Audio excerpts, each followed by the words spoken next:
Friend जय जगन्नाथ मो stylish अनु आपण मानक स्वागत करुच्ची आज नुआ ब्लॉग को चलते ब्लॉग को ये स्टार्ट करवा। तो फैन पवन बाजुची तो से साउंडटा अलग प्रकार आसो। तो मुझे कौन कर चा बसई आ चा टे बन पी सारापर मुझे कौन कर शाग भजा टे बन पखाड़ जो खाई बाहरी पड़ी शाग चटापट मजे पखाड़ आने पड़ो जेहेतु अच्छी कल की राखी मो झील कौन संभाल रहा कौन सेमती तो भाई मानक बांध ना आ न छाड़दे सार जो न छाड़ हस्टेल तो से कांद तो से जावाक पड़ो अब आसिक बस पड़ी बस मुझे आनी मो झील को हस्टेल तो मुझे जाएगी जल्दी जल्दी आज धरिकी पलि आस मो झील को जीरो ब्लॉग शेष पर्यंत देखिए निश्चय जाने मुझे जाऊँगी कौन करुच्ची तो कौन है ना ए भाणजी आ माए दौरान भाणजी पड़ जाऊँ आम घर को राखी पूर्णिमा कौन जाऊँ ना राखी पूर्णिमा मो भाई को राखी बांधा जहाँ बांधी बुझे भाई भाई तो से मतलब कहले मुझे जाऊँ मो भाई को राखी बांधी तो मतलब खुशी लगला। तो आसिक पहुँची गले गुड़बंध पखापाखि आठ अच्छा नना मुझे कल कर नना आसिक थी बोल से अच्छा आ गले आम मजा पानी मुझे पहुँची जाइए गुड़बंध बस स्टाण्ड देखु से आड़ नना आसुँच मुझे से कौन पाई पुणी टे कहले मुझे रही किसी कम टे सारिकी जी तो से आस मुझे स्टाण्ड बसी आए कौन कर ना मो झील को धरिकी आम पलि आसना टे देख तुम भिडियो टी आसते कल हाँ ठीक अच्छे से अनेक हसुले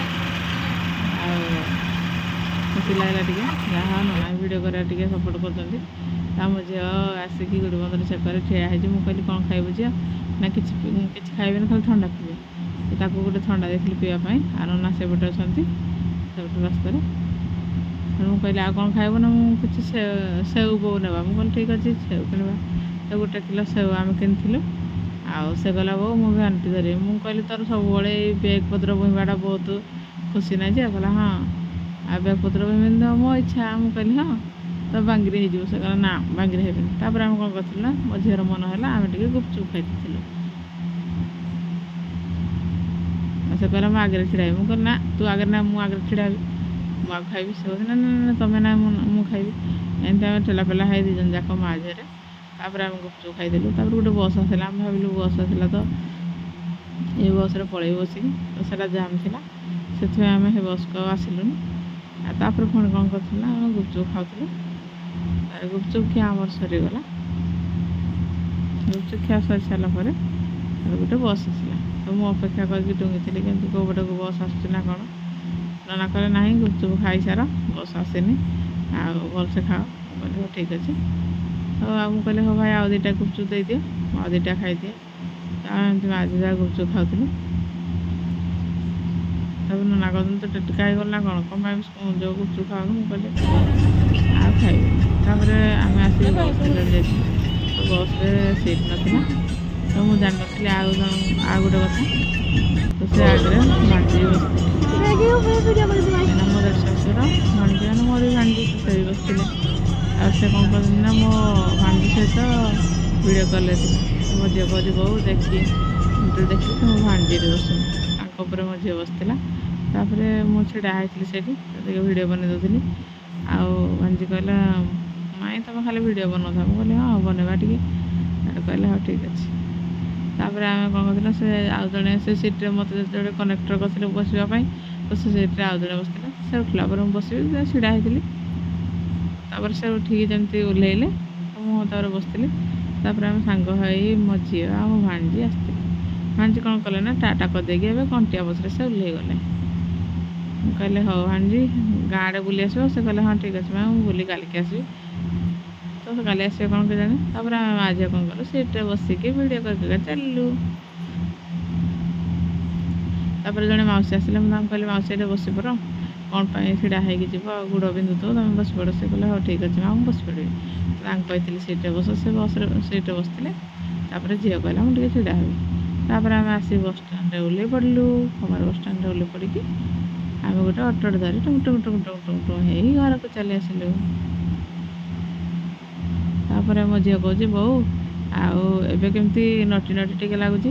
କହିଲେ ନା ତମେ ନଥିଲ କେତେ ଦିନରୁ ତ ସେଥିପାଇଁ ତୁମକୁ ନଟି ନଟି ଲାଗୁଛି। ସେଠୁ କହିଲେ ହଉ ଠିକ୍ ଅଛି। ଆଉ ତାପରେ ସେ କ'ଣ କରିଥିଲେ ନା ଝିଅଠୁ କହିଲା ହଉ ବୋଉ ମୁଁ ଟିକେ ଭିଡ଼ିଓ ବନେଇବି। ମୁଁ କହିଲି ହଉ ବନା, ସେଥିରେ କ'ଣ ଅଛି। ତ ସେ କହିଲା ବନ୍ଧରେ କେତେ ପାଣି ହେଇଛି ନା ବୋଉ। ମୁଁ କହିଲି ହଁ କେତେ ପାଣି ହେଇଛି। ସେଠୁ କହିଲା ଆଉ ଆମ ସ୍କୁଲ କେମିତି ଲାଗୁଥିବ ବୋଉ।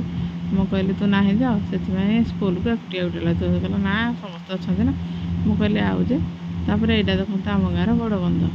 ସେଠୁ ସେ କହିଲା ଆଉ ବୋଉ ମୋତେ ଏମିତି କ'ଣ ପାଇଁ କହିଲ। ମୁଁ କହିଲି ଆଉ କ'ଣ ତମେ ଖାଲି ପାଠ ପଢ଼ିଲେ ଖାଲି ସ୍କୁଲଟା ଭରା ଭରା ଲାଗିବ ନା କ'ଣ। ଏବେ ଆସିକି ତାପରେ ଘରେ ପହଞ୍ଚିକି ଏବେ ଖାଇ ପିଇକି ବାହାରି ପଡ଼ିଲୁ ଆମେ ଡ୍ରେସ୍ କିଣିବା ପାଇଁ। ମାନେ ମୋ ଝିଅର ଡ୍ରେସ୍ କିଣିବୁ ସେଥିପାଇଁ ଆମେ ଆସିଛୁ।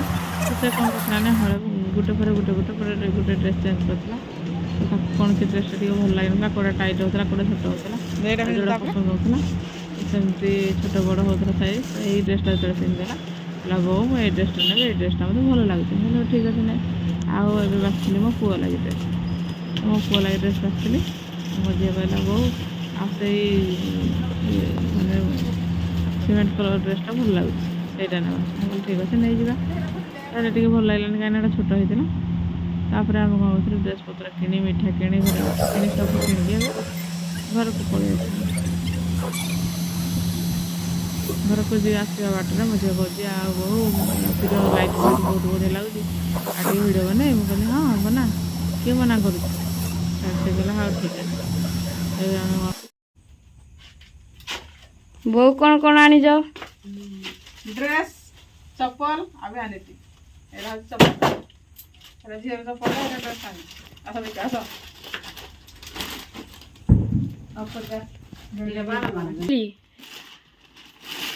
ଏଇଟା ହେଉଛି ତୋ ପାଇଁ ମାନେ ସାନୁର ମୋ ପୁଅର ଏଇଟା।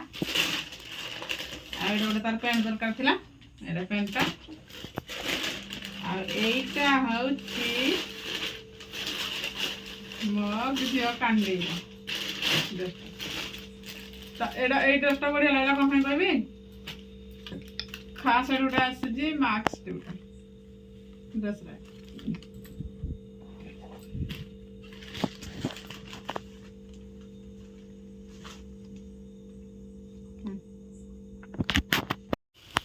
ଆଉ ଗୋଟେ ଜିନିଷ ଆଣିଛି, ଏଇଟା ହେଉଛି କ'ଣ କହିଲ ରାକ୍ଷୀ। ସେଇଟା ରାକ୍ଷୀ ସେଟ୍ଟା ଧରିକି ଆସିଛି। ରାକ୍ଷୀ ସେଟ୍ଟା ଧରିକି